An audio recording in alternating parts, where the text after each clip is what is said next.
Republic Bangla আপনাদের সঙ্গে রয়েছে আমি মধু কল্পিতা। রাজ্যের মুখ্যমন্ত্রী, রাজ্যের প্রশাসনিক প্রধান বলছেন উৎসবে ফিরুন, কিন্তু উৎসবে ঠিক কিভাবে ফেরা হবে বলুন তো?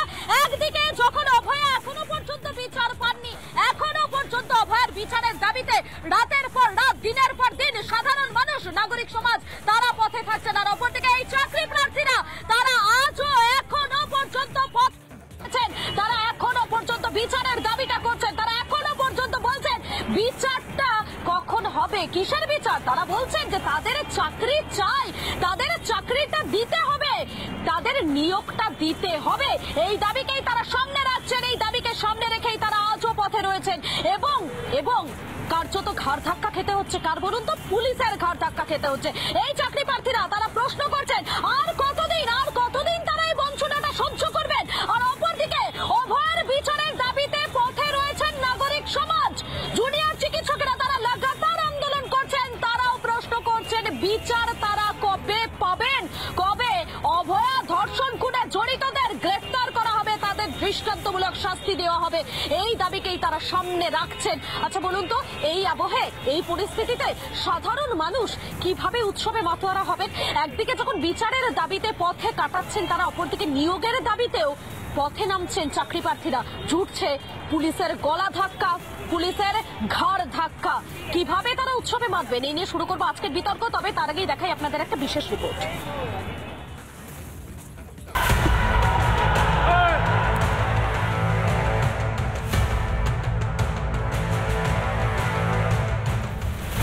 চাকরি প্রার্থীদের বিকাশ ভবন অভিযান,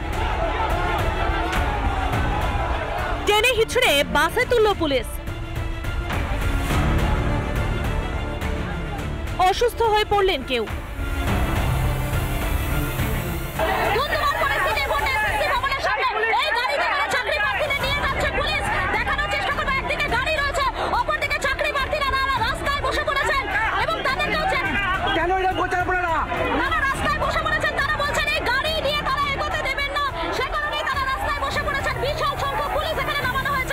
পুজো আসছে, 2 সপ্তাহ বাকি নেই। চাকরি প্রার্থীরা আজও পথে, চাকরি পায়নি তারা। মা আসছে, অভয়া বিচার পায়নি। উঠে আসছে একের পর এক অপরাধ, ষড়যন্ত্রের তত্ত্ব। জড়িয়ে যাচ্ছে শাসক দলের প্রাক্তন কাউন্সিলর থেকে বর্তমান বিধায়কের নাম। পুলিশের ওসি থেকে আরজিকরের প্রাক্তন অধ্যক্ষ, সিবিআই চালে। নজরে আরো অনেকে, ডাক্তার থেকে আম জনতা। বিচারের দাবিতে উৎসব ভুলেছে, কিন্তু মুখ্যমন্ত্রী উৎসব চান। 1 মাস তো হয়ে গেল, আজকে 9 তারিখ, 1 মাস 1 দিন, 31শে মাস গেছে। আমি অনুরোধ করব পুজোতে ফিরে আসুন, উৎসবে ফিরে আসুন, আর সিবিআইকে বলবো তাড়াতাড়ি বিচারের ব্যবস্থা করুন। ডাক্তার থেকে সাধারণ মানুষ, চাকরি প্রার্থী সবাই পথে। এমন সময় উৎসবে মাতবে কি করে মানুষ? রিপাবলিক বাংলা।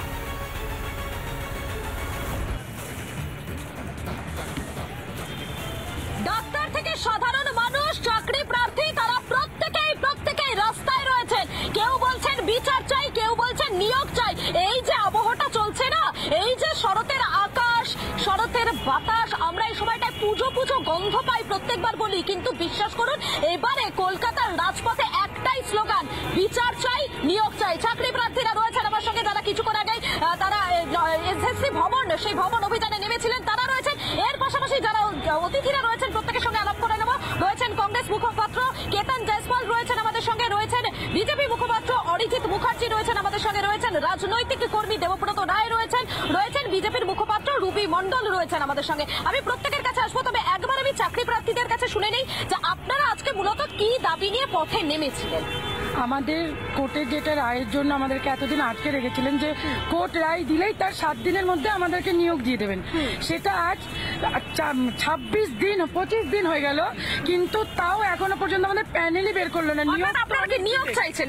দেখুন, আজকে শিক্ষামন্ত্রী আমাদের অনেকবার প্রতিশ্রুতি দিয়েছে, মুখ্যমন্ত্রী প্রতিশ্রুতি দিয়েছে কোর্টের কেস যদি অর্ডার হয় তবে 7 দিনের মধ্যে আমরা নিয়োগ কমপ্লিট করবো। তন্ত্ররূপ আমাদের গত মাসে 28 তারিখে নিয়োগ 14,000 দেখেন 52 জনের নিয়োগ করতে বলেছে কোর্ট, নিয়োগ করতে বলেছে। এই 1 মাসের মধ্যে প্যানেল কাউন্সিলিং এর নোটিশ দিতে হবে এবং 2 মাসের মধ্যে সম্পূর্ণ প্রক্রিয়া। পুজোর আগে আপনারা নিয়োগ চাইছেন, তাই তো? পুজোর আগে নিয়োগ চাইছেন, অবশ্যই। পুজোর আগে নিয়োগ চাইছেন, কাউন্সিলিং চাইছি। শিক্ষামন্ত্রী টুইট করে বলেছিলেন যে পুজোর আগে হাসি ফুটবে, কিন্তু শিক্ষামন্ত্রীর কথা আছে কোথায় গেল? পুজোর আগে হাসি ফুটবে, পুজোর আগে নিয়োগ চাই। দেবব্রত বাবু শুনতে পাচ্ছেন তাদের কথাগুলো? এখনো পুজো শুরু হয়নি, সরকারের আরে কি বলছেন? প্রশাসনিক প্রধান রাজ্যের মুখ্যমন্ত্রী বলছেন উৎসবে ফিরুন। সময় দিন, সরকার যখন বলেছে নিশ্চয়ই তারা ব্যবস্থা নেবে। তাদের ভরসা ব্যবস্থাটা ভরসা রাখতে হবে। পুজোর আগে করতে হবে, পুজো তো ছুটি হয়ে যাবে। কোন সালের পুজো সেটা নিয়োগ করেনি আজকে দেখুন, দুর্গা পুজো একটা 50,000 কোটি টাকার প্রকল্প, 50,000 কোটি টাকার ব্যবসা হয়। সেখানে সমস্ত মানুষ সেখানে থাকে, সেখানে মূর্তি যারা তৈরি করে, যারা আমি আসবো। দেবব্রত বাবু, আপনার কথাটা বুঝতে পারলাম না। এ রাজ্যে তো শিল্প রয়েছে, কর্মসংস্থান রয়েছে, তাহলে একটা পুজোকে কেন্দ্র করে ব্যবসার কথা আপনারা কেন বলছেন? এটা বড্ড অদ্ভুত শোনাচ্ছে তো। কর্মসংস্থান, এটা একটা কুটির শিল্প, বৃহত্তর কুটির শিল্প। 14,000 ছেলে মেয়ে না খেয়ে বসে আছি পথে 10 বছর ধরে। এই যে আমরা সবাই এখন পেটে ভাত নেই, মাথায় ছাদ নেই, সেইটার জন্য আমি আপনাদের কাছে আসবো। তবে অরিজিৎ, আজকে যখন তারা এসএসসি ভবন, আমি আসবো প্রত্যেকের কাছে আসবো, এসএসসি ভবন তারা অভিযান করছিলেন, ঠিক তখনই পুলিশের সক্রিয়তা অভূতপূর্বভাবে নজরে পড়লো। টেনে হিচড়ে তাদেরকে এক এক করে প্রিজন ভ্যানে তোলা হলো। অথচ এই পুলিশই তখনই নিষ্ক্রিয় থাকে যখন আরজি করের মতো একটা ঘটনা ঘটে যায়, অভয়াকে ধর্ষণ করে খুন করা হয়, তখন পুলিশের টিকিটাও পাওয়া যায় না। যখন আরজি করে হামলা চালায় একদল দুষ্কৃতী, তখন পুলিশ প্রাণ ভয়ে লুকিয়ে পড়ে। দেখো মধুকল্পিতাদি, এরা যারা দাঁড়িয়ে আছে না, এরা এতদিন ধরে মুখ্যমন্ত্রী মাননীয় মমতা বন্দ্যোপাধ্যায়ের থেকে একাধিকবার প্রতিশ্রুতি পেয়েছে। আর সেই মুখ্যমন্ত্রী মমতা বন্দ্যোপাধ্যায় ওপেন মঞ্চ থেকে বলেছেন যারা প্রতিশ্রুতি দেয় তারা ভাওতাবাজ, অর্থাৎ তৃণমূল সরকার নিজেই স্বীকার করেছে তারা ভাওতাবাজ। আর তিনি যে উৎসবে ফেরার কথা বলছেন, তিনি তো দুর্নীতির উৎসব চালাচ্ছেন রাজ্যে, তিনি প্রমাণ লোপাটের উৎসব চালাচ্ছেন রাজ্যে। আজকে তৃণমূলের বিধায়ক আপনি চেনেন? অর্থাৎ এই রাজ্যের সরকার তারা যে ভাওতাবাজ, তারা আবার প্রমাণ করলো। আজকে দেবুদা বুঝবে না এদের যে যন্ত্রণা, এই যন্ত্রণাগুলো দেবুদা বুঝবে না। এরা বারংবার রাস্তায় বসে না খেয়ে আন্দোলন করছে, কিন্তু তাদের এই যন্ত্রণা এই রাজ্যের সরকার বুঝবে না। দেবুদা শুধু প্রমাণ লোপাট করে। একদম, আমি আসবো। কেতন রয়েছেন আমাদের সঙ্গে। আচ্ছা কেতন, বলুন তো এবারের উৎসবটা ঠিক কেমন উৎসব হবে? এবারে উৎসবের ঠিক কিভাবে মাতোয়ারা হবেন মানুষ? নিয়োগ নেই, বিচার নেই, সাধারণ মানুষ এই দাবিতেই পথে হাঁটছেন, তাহলে উৎসবটা কিসের? কোন উৎসবে ফেরার কথা বলছেন রাজ্যের মুখ্যমন্ত্রী? না, দেখছেন তো, একদিকে বন্যা, একদিকে আরজি করের ঘটনা, একদিকে এদের বঞ্চনা। তো রাজ্যের চারিদিকে মানে আমার মনে হয় না যে দেশে বা দুনিয়ায় এরকম কোন একটা সরকার হবে যে সর্বস্তরের মানুষকে রাস্তায় নামিয়ে দিয়েছে। আজকে বলুন, শিক্ষা থেকে নিয়ে স্বাস্থ্য থেকে নিয়ে এরা রাস্তায় দীর্ঘদিন এরা রাস্তায় বসে রয়েছে। এই সরকার কিছু করছে না, কারণ একটাই কারণ, তার এরা সর্বক্ষেত্রে এত দুর্নীতি করেছে যে আর রাজ্যে কিছু নেই, কোনো টাকা নেই, কোনো পয়সা নেই, আর কোনো সদিচ্ছাও নেই। না, টাকা পয়সা রাজ্যের কাছে আছে। এক মিনিট দেবব্রত বাবু, আমি আসবো। তবে রুবি, কিছুক্ষণ আগেই দেবব্রত বাবু যে কথাটা বলছিলেন, এই পুজোকে কেন্দ্র করে অনেকের ব্যবসা, কিন্তু রাজ্যে তো কর্মসংস্থান রয়েছে, রাজ্যে তো উন্নয়ন হয়েছে। বারবার তো দেবব্রত বাবুদের পক্ষ থেকে এই কথা বলা হয়, তাহলে একটা পুজোকে কেন্দ্র করে তাদেরকে বলতেছে, কিন্তু সেই পুজোর আগে এই যে ছেলেমেয়েগুলো রয়েছে তাদের মুখে হাসি ফোটানোর উদ্যোগটুকু নেওয়া যাচ্ছে না। মাননীয়া কিসের উৎসব চাইছে? এই মানুষগুলো চোখের জলের ওপর দিয়ে উৎসব করতে চাইছে। এই মানুষগুলো 10 বছর ধরে কষ্ট করছে। আজকে প্রত্যেকের মুখগুলো দেখুন, কারোর বাড়িতে নিজের সন্তান আছে, কারোর বাড়িতে বৃদ্ধা মা পড়ে আছে, কারোর বাড়িতে বৃদ্ধা বাবা পড়ে আছে, তাদের মুখে হাসি ফোটাতে পারছে না তারা। কিসের ওপর থেকে উৎসব চাইছে? সবের ওপর উৎসব চাইছে, বন্যা পরিস্থিতির উপর থেকে উৎসব চাইছে। মাননীয় বাবুর থেকে নিয়ে নেবো, উত্তরটা দিতে পারবেন দেবব্রত বাবু? দেখুন, এরা তো কোনো কালে উৎসবে ছিল না, বিজেপি তো উৎসব বোঝেও না, কারণ ওনাদের আপনারা বোঝেন তো উৎসবটা? বাংলায় মমতা বন্দ্যোপাধ্যায় নাকি দুর্গাপুজো করতে দেয় না।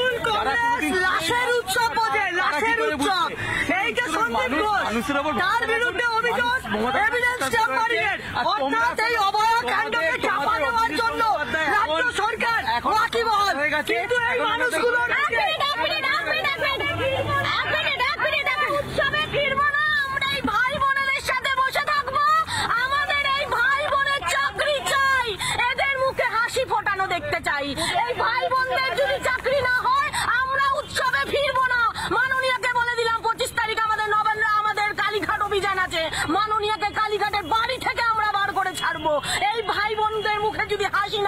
পারে। মাননীয় দুর্গা পূজা আমরা কোনোদিন উৎসবে পরিণত হতে দেব না যতদিন না এই ভাই বোনগুলো চাকরি পাবে। এখানে যারা চাকরি প্রার্থীরা রয়েছেন আপনাদের প্রত্যেকের কি দাবি? একসঙ্গে একবারে একটা স্লোগানে শোনান তো কি দাবি?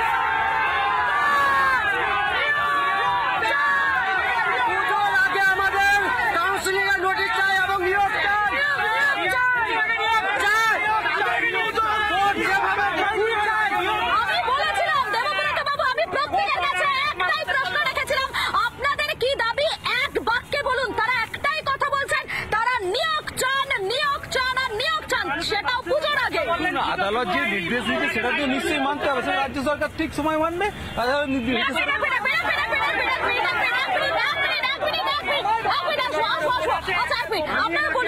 আমি দেবদাকে একটা কথা বলতে চাই, শিক্ষামন্ত্রী মুখ্যমন্ত্রী বলেছিল যে কোর্টে অর্ডার হলে 7 দিনের মধ্যে আমরা নিয়োগ করবো, সেই নিয়োগ কেন করছেন আজকে 4 সপ্তাহ কোর্টে অর্ডার?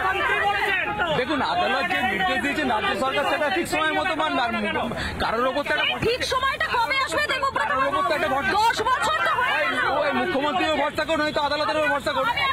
অরিজিৎ বাবু, আমি না বুঝতে পারছি না দেবব্রত বাবু এই সঠিক সময়টা ঠিক কখনকার কথা বলছেন?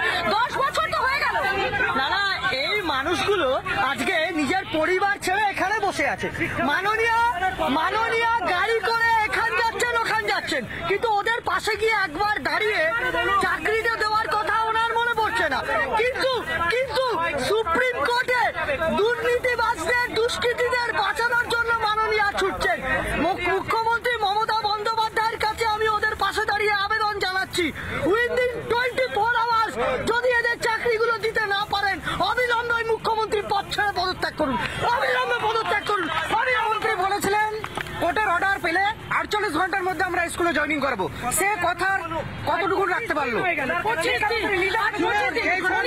বলে দিলেন, তারপরে ওনাকে আর খুঁজে পাওয়া যাচ্ছে না, আমরা তারপরে ওনাকে আর দেখতে পাইনি।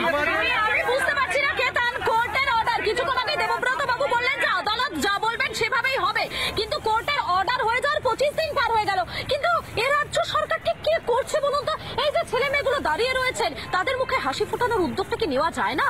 আপনার কি মনে হয় এই রাজ্যের সরকার আইন কানুন মানে, আদালতকে মানে? আমরা এর আগে অনেকবার দেখেছি যে কোর্ট একটা অর্ডার দিয়েছে বা কোর্টের বিরুদ্ধেও এর নেতারা বলে বেড়ায়। এবার আমরা দেখছি যে সরকার তো এসবের কোনো ধ্যান নেই, সরকার শুধু চলছে ভাতা আর একদিকে ভাওতা। একদিকে ভাতা দিয়ে কোন রকম শান্ত করে দেওয়ার চেষ্টা, আর বাকি যারা আন্দোলন করছে তাদের নানা রকমের বারবার করে ভাওতা দিচ্ছে। মাননীয় একবার না বারের বার ভাওতার পর ভাওতা, কিন্তু এবার কিন্তু এই ভাওতা আর চলবে না, কারণ মানুষ তৃণমূলের আর মাননীয়ার এই আসল চেহারাটা মুখটা এখন ছিনে নিয়েছে। তাই দেখছেন রাস্তায় রাস্তায় আন্দোলন হচ্ছে, প্রতিরোধ হচ্ছে, আর এই যে আন্দোলন চলছে এটা কিন্তু হয় ন্যায় বিচার হবে। আপনারা এক কথা বলছেন, দেবুদা এক কথা বলছেন, কিন্তু রাজ্যের মুখ্যমন্ত্রী মমতা বন্দ্যোপাধ্যায় তিনি তো অন্য কথা বলছেন। ডাক্তার থেকে আম জনতা তারা প্রত্যেকেই পথে, কেউ রাখছেন বিচারের দাবি, কেউ করছেন নিয়োগের দাবি, কিন্তু রাজ্যের মুখ্যমন্ত্রী মাননীয় মমতা বন্দ্যোপাধ্যায় তিনি তো বলছেন উৎসবে ফিরতে। দেখুন, মাননীয় মমতা বন্দ্যোপাধ্যায়ের পদত্যাগ ভারতীয় জনতা পার্টি এমনি এমনি চায় না। চায় এই যে আজকে শিক্ষা ক্ষেত্রে দুর্নীতি প্রমাণিত হয়ে গেছে, রেশন ক্ষেত্রে দুর্নীতি প্রমাণিত হয়ে গেছে, স্বাস্থ্য ক্ষেত্রে দুর্নীতি প্রমাণিত হয়ে গেছে, প্রত্যেকটি ক্ষেত্রে ওনার দুর্নীতি দুর্নীতি দুর্নীতি আর সিন্ডিকেট। তাই আজকে আমাদের সবার একটাই দাবি, দফা এক দাবি এক, মাননীয়ার পদত্যাগ। আমরা মাননীয়ার পদত্যাগ এই কারণেই চাই, কারণ মাননীয় যতদিন আছে এই বাংলার মানুষদের কোন ক্ষেত্রে হাসি ফুটবে না। দেবব্রত বাবু উত্তরটা দিতে পারবেন? ভারতীয় যাত্রা পার্টি 4 মাস আগে গলা ধাক্কা খেলো, 18টা সিট থেকে 12টা সিট হয়ে গেছে। আপনাদের ভোট দিয়েছে বলে তাই জন্য আজ করে রাস্তায় দাঁড়িয়েছে, এটাই বলতে চাইছেন। ডুবে আমি আসবো দেবব্রত বাবু, এক মিনিট আসবো দেবব্রত বাবু, এক মিনিট আপনাদের উপরে তো মানুষ, সাধারণ মানুষ তো ভরসা রেখেছে। এক মিনিট আসবো দেবব্রত বাবু, একটা কথা বলুন, আপনাদের উপরে তো সাধারণ মানুষ ভরসা রেখেছেন, আপনারা তো 29টা আসন পেয়ে গিয়েছেন, তাহলে এটাই মুখে হাসি ফোটানোর দায়িত্বটা কোথাও গিয়ে আপনাদের উপর বর্তায় না? একবারও কি মনে হয় না তাদের পাশে দাঁড়ানোটা আপনাদের কর্তব্য? 12 কোটি মানুষের মুখে হাসি পাঠানোর দায়িত্ব নিয়েছেন মমতা বন্দ্যোপাধ্যায়। শুধু এনারা না, 12 কোটির মধ্যে পড়ি না আমরা, 12 কোটির মধ্যে আমরা পড়ি না, 12 কোটির মধ্যে আমরা পড়ি না। 12 কোটি মানুষের ওপর হাসি পাঠানোর দায় মমতা 5 বছর ধরে রাস্তায় পড়ে আছি আমরা, কি 12 কোটির মধ্যে পড়ি না? আমরা হয় মমতা